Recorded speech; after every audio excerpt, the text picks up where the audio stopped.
축구팬들로부터 해버지로 불리는 박지성 전북 현대 테크니컬 디렉터가 홍명보 축구 국가대표팀 감독 선임을 둘러싼 논란에 대해 절차대로 감독을 선임한다는 약속이 무너졌다면서 정몽규 대한축구협회 회장을 향해 스스로 사퇴 여부를 선택해야 하는 상황이라고 강하게 비판했습니다. 박 디렉터는 12일 서울국립현대미술관에서 열린 기획 프로그램 MMCA 플레이를 마친 뒤 취재진과 만난 자리에서 협회가 신뢰를 되찾으려면 진실을 말해야 한다며 이같이 말했습니다. 박 디렉터는 우리가 이것밖에 되지 않았나, 대체 왜 이렇게 될 수밖에 없었나 하는 슬픔과 아쉬움이 크다면서 한국 축구는 지금까지 변화해왔고 앞으로도 변화할 것이라는 기대가 있었는데 그때와 달라진 게 무엇이냐는 생각에 말할 수 없을 정도로 참담하다고 토로했습니다. 협회를 향해서는 신뢰가 떨어졌고 이를 회복하는 데에 상당히 오랜 시간이 걸릴 것이라면서 신뢰 회복을 위해서는 진실을 말하며 앞으로 나아가야 한다고 강조했습니다. 이어 왜 이런 상황이 벌어질 수밖에 없었는지 이유는 필요하지 않나라고 반문하며 시간이 걸리더라도 사실에 입각해 일을 진행하고 그 과정의 투명성을 사람들이 지켜보며 나아간다는 믿음이 쌓여야 한다고 덧붙였습니다. 정 회장이 사퇴해야 한다고 생각하느냐는 질문에 대해 박 디렉터는 사퇴 관련 규정이 없는 상황에서 협회장이 내려와야 한다고 할 수 있을지는 상당히 어려운 부분이라면서도 정 회장이 스스로 선택을 해야 하는 상황인 것만은 분명하다고 답했다. 다만 그렇다면 정 회장이 그만둘 때 대안이 있는지도 고민을 해야 한다고 덧붙였습니다. 홍 감독 선임에 대해 번복할 가능성도 거론했습니다. 박 디렉터는 홍 감독 체제로 대표팀이 이어갈 수 있을지에 대한 질문에 이렇게 시작하는 감독은 처음이어서 어떤 결과를 맞이할지 모른다면서 감독 선임 번복을 하느냐, 마느냐에 대해 협회와 홍명보 감독님의 결정이 남아있는 상황이라고 말했습니다. 홍 감독 선임 과정의 절차적 문제를 폭로한 박주호 tvN 스포츠 해설위원에 대해서는 전력강화위원회 안에서 절차대로 진행되지 않았다는 데에서 무력감이 컸을 것이라면서 좋은 사람들을 데려와도 절차가 투명하지 않다면 그 좋은 인재들을 제물로 쓰는 셈이라고 꼬집었습니다. 구자철이 박지성과 박주호의 손을 들어줬다는 건 의미하는 바가 큰데요. 현재 논란의 중심이 된 홍명보 감독과는 대표팀에서 깊은 사제 인연을 맺었던 선수이기 때문입니다. 구자철은 홍명보 감독과 함께 2009년 이집트에서 개최된 20세 이하 월드컵 8강을 경험했고 런던 올림픽에서 주장을 맡아 동메달을 목에 걸었습니다.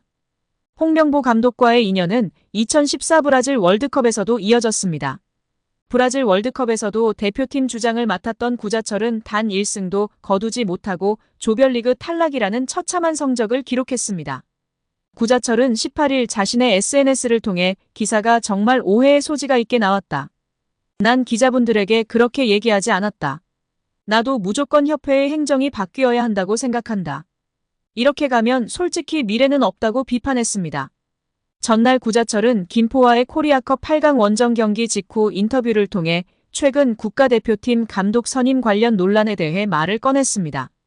인터뷰 당시 해외파, 국내파의 조화를 강조했던 것으로 보였으나 구자철은 이를 강하게 부인한 것입니다.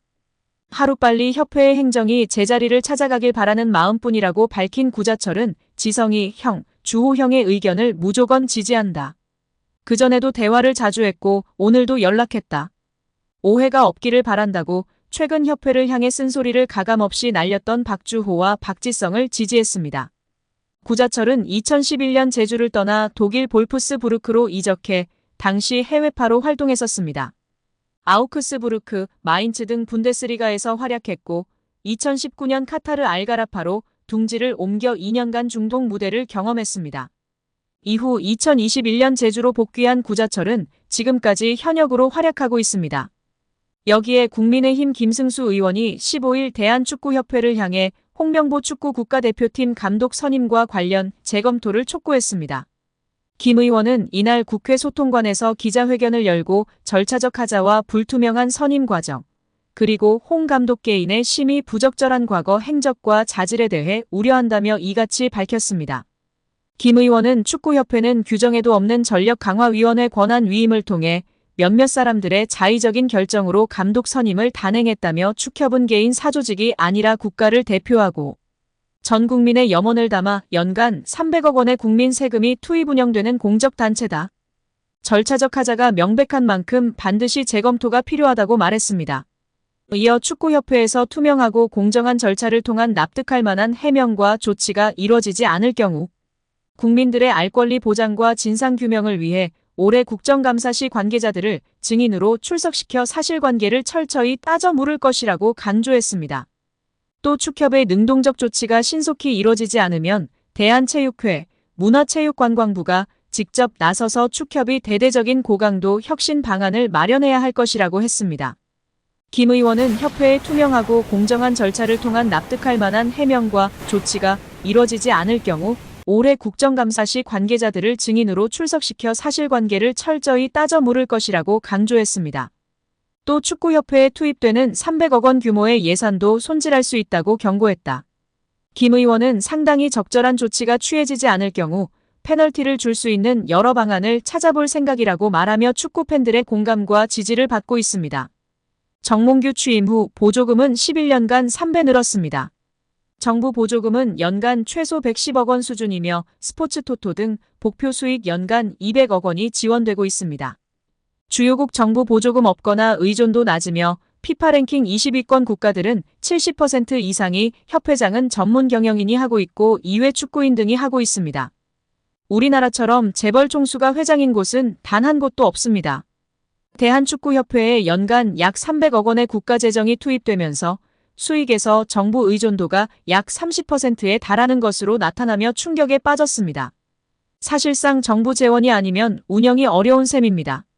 미국과 일본 등 주요국은 국가보조금 의존도가 낮은 가운데 축협의 재정 자립을 촉구하는 목소리가 나오고 있습니다.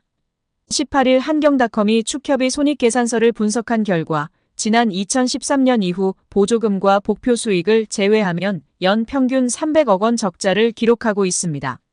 축협의 손익계산서는 정부 재정 비중이 상당한 보조금과 스포츠 토토 등으로 알려진 복표 수익을 포함해 계산하면 재정 상황이 좋아지는 것처럼 보입니다. 복표 수익은 국민체육진흥공단이 국민체육진흥기금 조성을 위해 운영하는 국가정책사업에서 발생하기 때문에 정부 재원을 배분하는 세금의 성격을 가지는데요.